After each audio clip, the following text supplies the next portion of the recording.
Hello students. In this video we are going to discuss the introduction to artificial neural networks for machine learning. So in this session we shall see uh, the different topics with objectives that at the end of the topic the students will be able to explain the concept and definition of artificial neural network, explain the similarities and differences between biological and artificial neural network, and in the subsequent video we shall see the different types of activation functions and learning rules. Then again in the next video we shall see the how to implement perceptron neural network for constructing a model for logic OR gate or AND gate. Then also we shall see advantages and limitations of ANN and how to implement the back propagation learning algorithm in multi-layer perceptron feed-forward neural network. So artificial neural network, usually called neural networks, are computing systems inspired by biological neural networks of animal or human brains. Look at the diagram. This is a simple diagram of biological neural network as well as a artificial neural network. And we shall see the comparative terms between the two. Dendrites. The dendrites is the inputs to the neuron. So in artificial neural network, this dendrites we shall compare with input like x1, x2. Two inputs are there. Here, all these parts are called dendrites. Next is synapse. Synapse is some weight factor associated with the input. In artificial neural network, the synapse is compared with weights given to the input like W1, W2. For simplicity, we have taken only two inputs in this simple artificial neural network. And the neuron or the artificial neural network, it is called node, is named as soma in biological neural network. Inside soma, some mathematical operations are computed, like taking weighted sum of all inputs and applying some activation function. Okay, same is imitated in artificial neural network also. So inside the node, every node except the input layer. Okay, here x, or you may say the summation, taking the weighted sum of input, that is w1 x1 plus w2 x2, this summation function. And this summation function is further fed into a activation function. An activation function will give the output. And in biological neural network, output is termed as axon. And in artificial neural network, it is termed as output. Biological neural network generally has slow processing, and artificial neural network it is faster. But the number of neurons in human brain or animal brains are huge, in order of billions. But in artificial neural networks, it is in order of hundreds.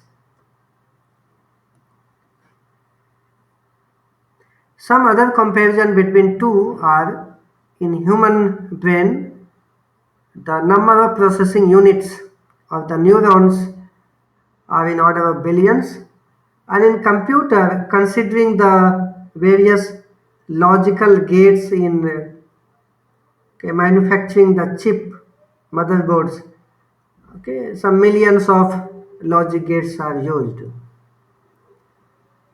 Interconnection among the neurons are again very huge in biological neural network in comparison with computer. But coming to the processing cycle per second, in human brain it is 1000 cycle per second. On the other hand, in artificial neural network it may be hundreds of million per second, like megahertz, gigahertz, like that.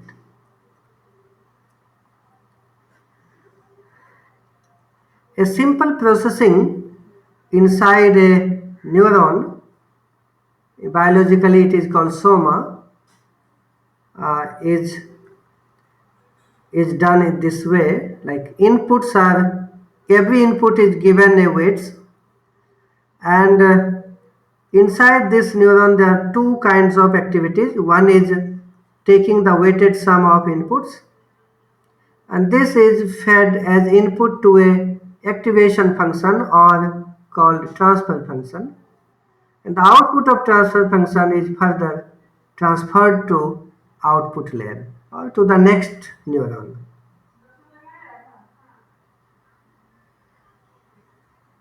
Using neural networks, we can implement for supervised learning as well as unsupervised learning and semi-supervised learning also. Almost all kind of machine learning problems can be solved using neural networks.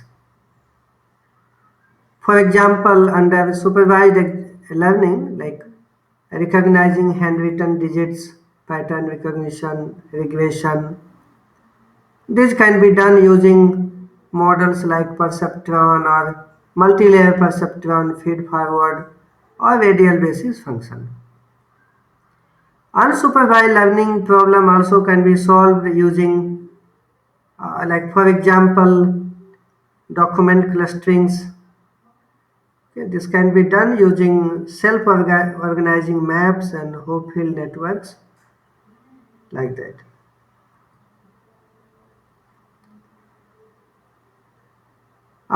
Later we shall see an example. There are two kinds of training in term of how many number of samples are handled at a time, or for each updation of the weights, how many training examples are used. In that regard, it is categorized into two. One is incremental training or online training. In this case, error of each training sample is propagated back. Means we shall feed one training sample, find out the difference between actual and target output, observed and target output, and this error between actual and estimated predicted output will be used to propagate back to update the weights of the model. Other one is batch processing. In this case, we feed one by one a set of k number of sample, and every time this error is stored. Once all the k samples are fed one by one, and corresponding to each of the sample, the error is recorded, like for sample 1 error is E1, for sample 2 error is E2, and sample k the error is EK.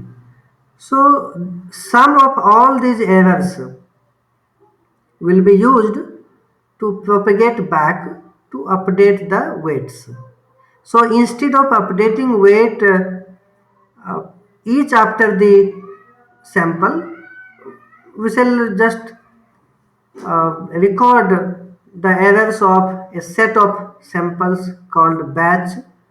Then we shall update the weights of the model. So that is the batch processing. There are so many types of neural networks, but in this session in this syllabus, we are going to discuss only perceptron or multi-layer perceptron, okay, using feed-forward neural network. Okay, remaining, if any students want, they can go through the topics from different reading materials like recurrent neural network, self-organizing maps, stochastic neural network, modular neural network, convolution neural networks. Many more are there. Okay. Now this topic, what are different types of activation function, we shall discuss in the next video.